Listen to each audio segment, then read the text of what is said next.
नमस्कार। आज हम बात करेंगे भारत की आज़ादी की लड़ाई के उस सबसे बड़े और आखिरी मोड़ की, जिसने इतिहास का रुख ही मोड़ कर रख दिया।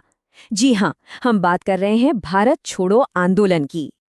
तो सवाल ये उठता है कि 1942 में आखिर ऐसा क्या हुआ था कि महात्मा गांधी, जो हमेशा अहिंसा की बात करते थे, उन्हें करो या मरो जैसा नारा देना पड़ा।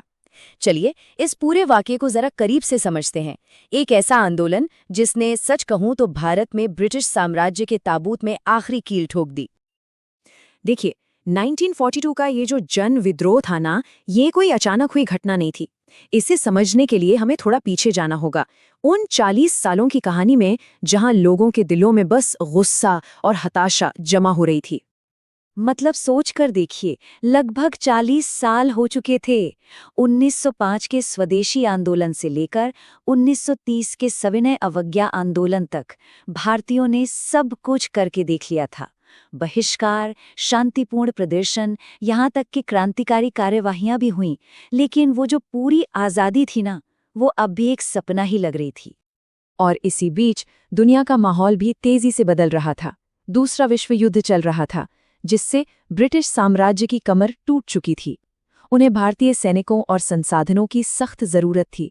वहीं कांग्रेस इस मौके को देख रही थी और सत्ता की फौरन मांग कर रही थी। तो एक तरफ ब्रिटेन झूठे वादे कर रहा था और दूसरी तरफ कांग्रेस उन्हें ठुकरा रही थी। मतलब साफ था, भारत में एक बड़े टकराव की जमीन पूरी तरह तैयार हो चुकी थी। और इस टकराव की आखिरी चिंगारी बना क्रिप्स मिशन। जब ये मिशन फेल हो गया तो एकदम साफ हो गया कि अंग्रेज अपनी मर्जी से आज़ादी देने वाले नहीं हैं। बस यहीं पर भारतीय नेताओं के सब्र का बांध टूट गया। तो इस पूरी हताशा और गुस्से का नतीजा ये हुआ कि एक ऐसी ऐतिहासिक सभा हुई जिसने आज़ादी की लड़ाई का पूरा नक्शा ही बदल कर रख दिया। तारीख थी 8 अगस्त 1942। जगह बॉम्बे का ग्वालियर टैंक मैदान। यहाँ एक बहुत बड़ी जनसभा हुई और इस सभा में महात्मा गांधी ने करीब 70 मिनट का एक ऐसा जोरदार भाषण दिया जिसने मानो पूरे देश में क्रांति की आग ही लगा दी। और इसी भाषण में उन्होंने वो नारा दिया जो इतिहास में अमर हो गया, करो या मरो। इसका मतलब साफ था, हम या तो भारत को आज़ाद कराएंगे या फिर इस कोशिश में अपनी जान दे देंगे। ये कोई मामूली बात नहीं थी, ये एक बहुत बड़े बदलाव का संकेत था। आज़ादी के लिए एक आखिरी, एक निर्णायक लड़ाई का ऐलान। लेकिन ये सिर्फ एक नारा नहीं था। गांधी जी ने इसके साथ समाज के हर तबके के लिए बाकायदा निर्देश दिए थे। सरकारी कर्मचारियों से कहा कि इस्तीफा मत दो, पर कांग्रेस के वफादार रहो। सैनिकों से कहा कि अपने लोगों पर गोली मत चलाओ। छात्रों से कहा कि अगर आज़ादी तक टिक सकते हो तभी पढ़ाई छोड़ो। यहाँ तक कि राजा महाराजाओं से भी कहा गया कि अपनी प्रजा की संप्रभुता को मानो। इन्हीं निर्देशों ने इसे एक नारे से उठाकर एक सच्चे जन आंदोलन में बदल दिया। अब जैसे ही ये ऐलान हुआ, अंग्रेजों ने भी फौरन और बहुत सख्ती से जवाब दिया। लेकिन इसका जो नतीजा निकला, उसकी उन्होंने शायद सपने में भी कल्पना नहीं की होगी। 9 अगस्त की सुबह सूरज उगने से भी पहले अंग्रेजों ने अपना प्लान लागू किया, ऑपरेशन ज़ीरो आर। इसका मकसद एक ही था, एक ही रात में कांग्रेस के सारे बड़े नेताओं को, मतलब गांधी, नेहरू, सबको गिरफ्तार करके इस आंदोलन को शुरू होने से पहले ही कुचल देना। और यहीं पर अंग्रेजों से सबसे बड़ी गलती हो गई। उनका प्लान था कि नेताओं को पकड़ लो, आंदोलन अपने आप खत्म हो जाएगा। लेकिन हुआ क्या? ठीक इसका उल्टा। नेताओं के बिना जनता खुद सड़क पर उतर आई और जो आंदोलन वो कुचलना चाहते थे, वो एक विकराल रूप लेकर भड़क उठा। अब सोचिए, कोई लीडर नहीं था रास्ता दिखाने के लिए, तो आम जनता ही लीडर बन गई। सरकारी दफ्तरों, पुलिस थानों पर हमले होने लगे, सरकारी इमारतों पर तिरंगा फहराया जाने लगा, रेलवे की पटरियां उखाड़ी गईं, टेलीफोन के तार काट दिए गए, शहरों में मजदूर हड़ताल पर चले गए, लोगों ने टैक्स देने से ही मना कर दिया। मतलब पूरे देश में एक तरह से विद्रोह फैल गया। तो ये जो शुरुआती विद्रोह था, ये ज्यादातर बिना किसी प्लानिंग के था, एक तरह का स्पॉन्टेनियस रिएक्शन था। लेकिन जल्द ही इस आंदोलन ने एक नया और ज्यादा ऑर्गेनाइज्ड, एक भूमिगत रूप ले लिया। हाँ, क्योंकि जब सारे बड़े नेता जेल में थे, तो एक दूसरी लीडरशिप, एक सेकेंड लाइन ऑफ लीडरशिप सामने आई, जिसने पर्दे के पीछे से इस लड़ाई को जारी रखा। मिसाल के तौर पर जयप्रकाश नारायण।